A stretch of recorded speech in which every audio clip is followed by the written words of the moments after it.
আমার নাম মিঠুন নাথ। আমার বাড়ি সাতচান ব্লক আন্ডারে ব্রজেন্দ্রনগর পঞ্চায়েতের 4 নম্বর ওয়ার্ড।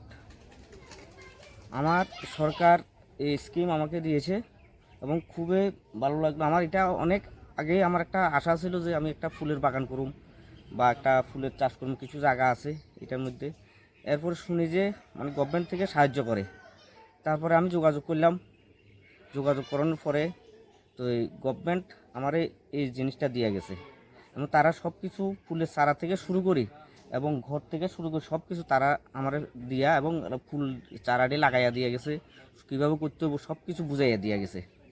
অনেক ওষুধপত্র দিয়ে গেছে, সার ওষুধ বিভিন্ন রকমের কিছু দিয়ে গেছে। এখন বর্তমানে ফুল কিন্তু ফুটতে আছে, ফুলটি খুব সুন্দর। এখানে 5টা কালারের ফুল আছে। এই ফুল দিয়া বাজার দেখে অনেক জন আমার দোকানদার আছে, অনেক দোকানদার যেমন মনুবাজার থেকে বাইগোড়া থেকে ফোন করে, দাদা ফুল ফুটছে নি। তাই আমি প্রথম একবার দিয়েছি, কিন্তু এখানে 150 পিস ফুল ফাটাইছি মনুবাজার। এখন আবার নতুন করে ফুল ফুটতে আছে, খুব সুন্দর লাগে ফুলটি। যাক, আমি আমার স্ত্রী দুজনে মিলিয়ে মানে বাইরে কোনো এখনো পর্যন্ত কোনো অন্য কোনো লোক দিয়ে আমি কাজ করেছি, তারা দেখাই দিয়ে গেছে। আমি নিজে 2 ঘন্টা 2.5 ঘন্টা কাজ করি টাইম মতন। তারা যেভাবে করছে জল দিই প্লাস সার দিই, সব কিছু দেওয়ার পরে দেখতে আসতে ফুলটি খুব সুন্দর, মার্কেটে চাহিদাও আছে। এবং এখানে 3,99,881 টাকার 28 টাকার স্কিম। এটা সব কিছু ফ্রি দেওয়া গেছে এবং খুবই সুন্দর। আমি মনে করি এটা দিয়ে আমি স্বনির্ভর হইতাম পারবো এবং বোঝা যাতে এই ফুলটির মার্কেটে অনেক চাহিদা। এটা খুবই ভালো, খুবই ভালো উদ্যোগ। আমিও সারা পাইছি। আমার দেখা আরও অন্য 2-1 জন যাতে করে, এটাই আমার। নমস্কার, আমি সুপারিনটেন্ডেন্ট এগ্রিকালচার সাতচান কৃষি মহকুমা।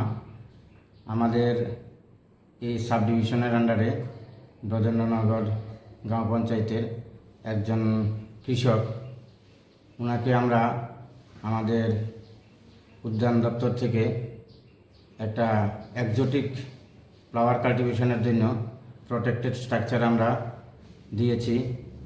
মানে এই স্ট্রাকচারের মাধ্যমে 3,99,281 টাকা আমাদের দপ্তর থেকে ওনাকে সাহায্য করা হয়েছে।